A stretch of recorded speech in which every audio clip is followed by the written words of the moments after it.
आने वाली बात नहीं। मैंने तो जीवन में 32 साल की राजनीति में कभी डर नाम की पैदा नहीं हुआ। कुरुक्षेत्र हमारा अपना शहर है।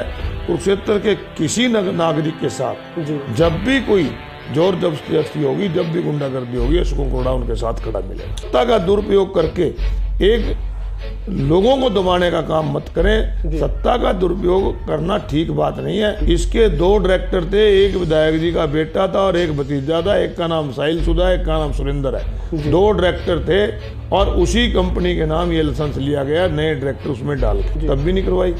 बाद में तो दबाव पड़ा, जब लोग आए दूसरे और, तब जाके बनाई। पुलिस तो उनके साथ मिली वक्त साथ हुई। ये तो पिटाई की बात है ड्राइवर की।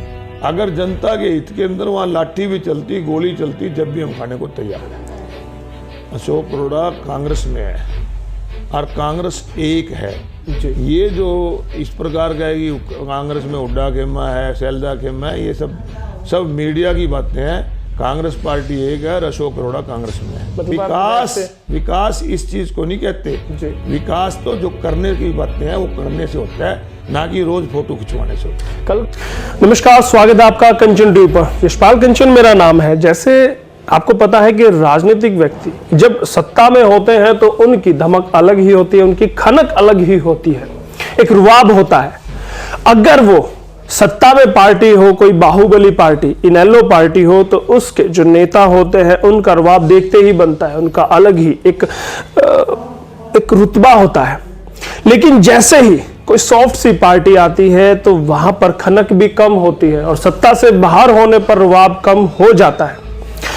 पिछले दिनों आपने देखा कुरुक्षेत्र थानेसर में पूर्व मंत्री हैं अशोक अरोड़ा, जिंदल सिटी मामले में उनको बीच में आपने देखा झगड़ा हुआ है, उनके ड्राइवर को भी पीटा गया है। इस पूरे मामले पर बात करने के लिए हम पहुंचे आज अशोक अरोड़ा जी के पास।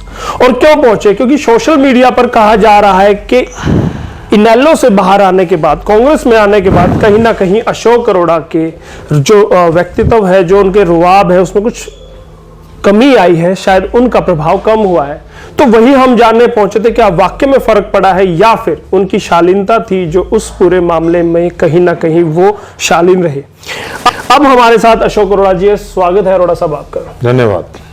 अरोड़ा साहब, अभी जिंदल सिटी मामले में आप वहां पर पहुंचे थे, क्या वो वजह थी, किस लिए आप गए, क्या कारण रहे आप वहां पर पहुंचे? पहले मैं आपको बताना चाहता हूँ कि आपने ये कहा कि झलक कम हुई, ऐसा कुछ नहीं होता जी।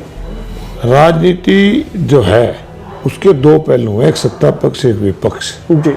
सत्ता पक्ष का काम होता है लोगों के हित के कानून बनाना, लोगों की सेवा करना जी। और लोगों के किए हुए वादों को पूरा करना। अगर सत्ता पक्ष इन बातों से हटकर लोगों की सेवा करने की बजाय लोगों को तंग करे, लोगों पे महंगाई की मार बाढ़े, लोगों की सड़कें ठीक ना हो, लोगों के साथ धक्का हो, तो एक विपक्ष की जिम्मेवारी होती है कि वो विपक्ष अपनी जिम्मेवारी को निभाते हुए जी लोगों का दुख सुख का साथी बनकर जो समस्या है उसको उठाने का काम करे। जी। जहां तक बात जिंदल सिटी की है, जिंदल सिटी का जो विवाद है वो जिंदल सिटी के साथ लगती कॉलोनी का है, जो कि विधायक की अपनी कंपनी हुआ करती थी, जिसमें इनका बेटा और इसका भतीजा डायरेक्टर था 2013 में जी। उस कंपनी के थ्रू ही ये जमीन ली गई है और इस जमीन से रास्ता जिंदल सिटी से लेने की बात है जी। मेरे को जब ये पता लगा कि वहां पर बुजुर्ग लोगों को पीटा जा रहा है, वहां उनसे मोबाइल छीने जा रहे हैं और गुंडों के साथ 100-150 लोग वहां पहुंच गए हैं जो वहां पर जबरदस्ती सड़क निकाल रहे हैं जी। तो जिंदल सिटी वेलफेयर एसोसिएशन की तरफ से मेरे को फोन आया।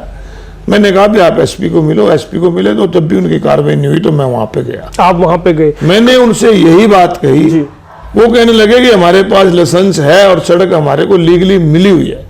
मैंने कहा अगर आपको लीगली बनी है तो इस तरह जबरदस्ती मत करो, इस तरह गुंडागर्दी मत करो, आप इसकी निशानदेही ले लो और इस पे जो बनाना चाहते हो बना लो, मुझे कोई आपत्ति नहीं। और जहां तक रही बात आपकी, मेरे ड्राइवर की पिटाई हुई, मेरे साथ बदसलूकी की, ये तो एक प्रजातंत्र के अंदर अगर आप लोगों की आवाज उठाओगे तो इस तरह के लोग करते रहते हैं, परंतु इनसे कभी कोई घबराने वाली बात नहीं। मैंने तो जीवन में 32 साल की राजनीति में कभी डर नाम की पैदा नहीं हुआ। मैं अगर दूसरे पॉलिटिशियनों की तरह होता जी तो मैं भी वहां से बच के निकल सकता था, मैं भी कह देता मैं बाहर था, परंतु क्योंकि कुरुक्षेत्र हमारा अपना शहर है, कुरुक्षेत्र के किसी नागरिक के साथ जब भी कोई जोर जबरदस्ती होगी, जब भी गुंडागर्दी होगी, अशोक अरोड़ा उनके साथ खड़ा मिलेगा। तो क्यों सोशल मीडिया पर क्यों कहा जा रहा है कि अशोक अरोड़ा सिर्फ अपनी राजनीति चमकाने के लिए वहां पर पहुंचे, तो उनको बुलाया नहीं गया? पता आप कौन सा सोशल मीडिया देखते हैं? सोशल मीडिया में तो ये भी कहा जा रहा है कि अशोक अरोड़ा ने वहां पर ये भी कहा कि आप जबरदस्ती मत करो, आप कानूनी लड़ाई लड़ो। अशोक अरोड़ा कोई किसी के उसमें नहीं है कि अशोक अरोड़ा नहीं चाहता कि उनकी कॉलोनी कटे तय कमाए, लीगल तरीके से कमाए, परंतु सत्ता का दुरुपयोग करके एक लोगों को दबाने का काम मत करें। सत्ता का दुरुपयोग करना ठीक बात नहीं है। यही काम अगर वो कॉलोनी काटने की बजाय सड़कों के गड्ढे भरनों पे लगाते, बच्चों को रोजगार देने पे लगाते तो ज्यादा अच्छा होता। क्योंकि कहा यह भी जा रहा है कि विधायक सुभाष सुधा का आपने नाम लिया, जो सांसद है नायब सैनी उसका नाम लिया, तो कहीं ना कहीं वो इस पूरे मामले के पीछे थे, तो इसलिए मैं ये कह रहा हूं कि मैं आपको ऑथेंटिक बता रहा हूं कि जिस कंपनी के नाम लाइसेंस लिया गया है, ये कंपनी 2013 में बनी थी।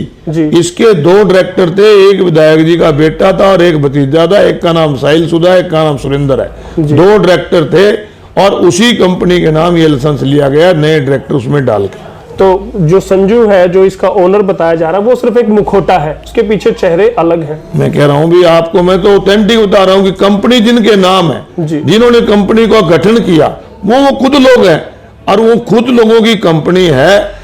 और ये आगे रख के इनको तो एक मोहरा बना के रखा हुआ है, ये सिर्फ इसलिए रखे हैं कि कहीं हमारा नाम ना आए, नहीं तो काम तो सारा उनका था। अगर खाली संजू होता तो क्या पुलिस की मौजूदगी में इतनी जबरदस्ती करके वहां पर पेड़ काट दिए जाते? क्या वहां पर तारें उखाड़ दी जाती? ये केवल एक मुखौटा है, इसके पीछे जो लोग हैं आपको मैंने बताया। पुलिस की इस पूरे मामले में पुलिस की स्थिति क्या रही है, वो किस स्टैंड? आप थे वहां पे जी, देखा नहीं आपने पुलिस की क्या रही? वैसे पूछने की जरूरत ही नहीं। पुलिस तो मूक दर्शक बनी बैठी रही। पुलिस तो ये कह कि हम फेंसिंग करा देंगे, तब भी नहीं करवाई। बाद में तो दबाव पड़ा, जब लोग आए दूसरे और तब जाके बनाई। पुलिस तो उनके साथ मिली भगत, पुलिस पे दबाव था। मैंने तो कहा था कि इतनी मजबूर पुलिस मैंने कभी भी नहीं देखी। आपने कहा था, आप क्या उसके बाद जो आपके ड्राइवर को पीटा गया उसकी FIR दर्ज हुई है? ऐसा है ना, तो मैं इतना कमजोर हूँ कि मैं किसी की FIR कराऊंगा। मैं पुलिस के सामने हुई है घटना, उसकी भी अगर पुलिस वहां करानी है तो पुलिस का FIR कराए। वहां DSP था, इंस्पेक्टर था, उनको करानी चाहिए। हमारे तो साथ हुई, ये तो पिटाई की बात है ड्राइवर की। अगर जनता के हित के अंदर वहां लाठी भी चलती, गोली चलती, जब भी हम खाने को तैयार हैं। आप लाठी खाने को तैयार थे, गोलियां खाने को भी तैयार थे। वहां पर देखा गया कि अशोक अरोड़ा जी ने भी खुद थप्पड़ उठाया है। अगर कोई गुंडागर्दी करे, अगर कोई लोगों को, बुजुर्ग लोगों को पीटे, कोई लोगों के बुजुर्गों के मोबाइल तोड़ दे, वहां पर अगर कोई इस तरह की घटना घटे और मेरे सामने ही मेरे ड्राइवर के साथ हत्यापाई करे, तो आप चुप रह सकते हैं, अशोक अरोड़ा तो कभी चुप रह नहीं सकते। बिल्कुल बिल्कुल, मैं दर्शकों को भी कहूंगा कि ये बात तो बिल्कुल लगभग तय हो गई, क्योंकि कुछ लोगों को लगता था कि अशोक अरोड़ा का एक वक्त है वो चला गया, लेकिन ये जो पूरा मामला हुआ है इसमें उन्होंने स्टैंड जो लिया है वो खुद से आगे आए हैं और वहां पर उनका डटकर सामना किया।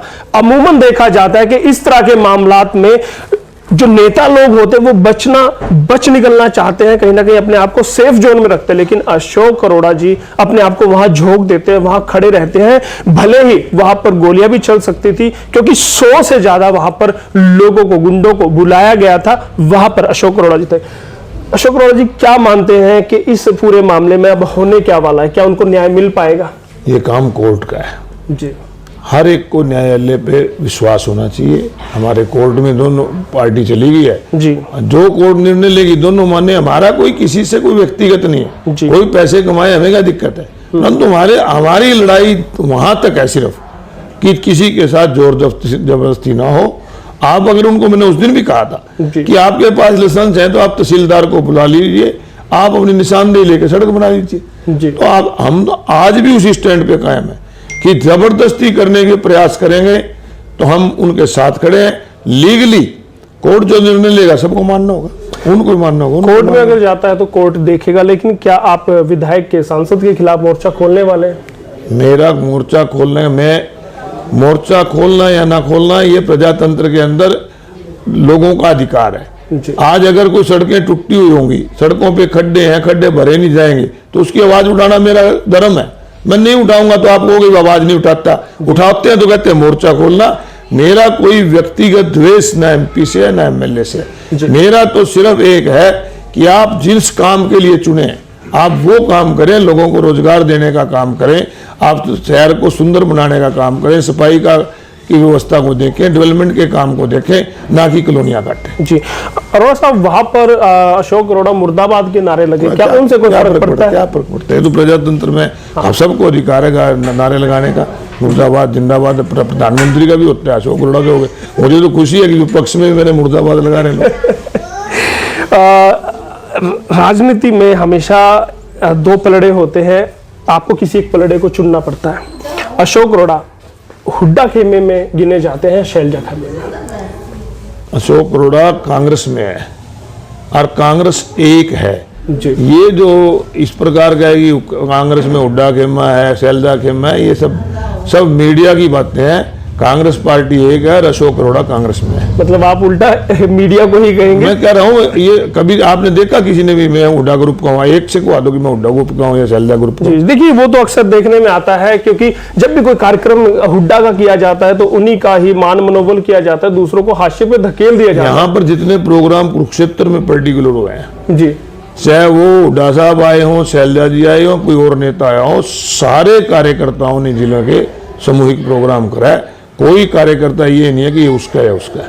लेकिन आप पर क्यों आरोप लगते हैं कि जब से अशोक अरोड़ा जी और कांग्रेस में आए हैं तो उनके इर्द गिर्द, उनके आसपास, उनके चहेते जो इनेलो से संबंधित थे वो कार्यकर्ता, वो समर्थक ज्यादा रहते हैं, कांग्रेस के जो कार्यकर्ता थे उनको कहीं ना कहीं वो कम तवज्जो देते हैं, ऐसा आरोप भी लगता है? ऐसा है, अशोक अरोड़ा जब कांग्रेस में आया था जी, तो उसके साथ जो कार्यकर्ता आए थे वो इनेलो के नहीं है, वो कांग्रेस पार्टी के कार्यकर्ता हैं। और कांग्रेस पार्टी का कार्यकर्ता सभी बराबर है। कोई कांग्रेस का पुराना कार्यकर्ता है, नया कार्यकर्ता है, ऐसी कुछ नहीं होती। जो कार्यकर्ता कांग्रेस में है, चाहे वो कहीं से आया है, कल को तो ये भी कह देंगे कि अशोक अरोड़ा भी लोकदल से आया। ये सब बेकार की बातें करने की होती हैं। इस पे कोई इसमें तथ्य नहीं है, सभी बराबर है मेरे लिए। कांग्रेस का छोटे से कार्यकर्ता है लेके बड़ा नेता सम्मान है मेरे लिए। नहीं, थोड़ा बहुत तो होता है ना, मेरे लिए कोई ऐसा नहीं। जो हमारे साथी रहे, आप एक कार्यकर्ता ले आओ जो ये कह दे कि अशोक अरोड़ा ने मेरा सम्मान नहीं किया। एक सिंगल कार्यकर्ता तनेसर हल्के का। जी, मतलब कहीं ना कहीं आपकी कोशिश रहती है कि मैं कह रहा हूं सभी हमारे लिए बराबर हैं। हमारे लिए कोई हमारे से बड़ी उम्र का है तो हमारे लिए आदरणीय है, कोई छोटा है तो हमारे बच्चों के समान है। एक बात बताइएगा कि जो आपने जो आपका वर्चस्व इनेलो में था, क्या कांग्रेस में आने के बाद कम हुआ है या सब वैसे ही भ्रांतियां हैं? बात वर्चस्व की नहीं होती।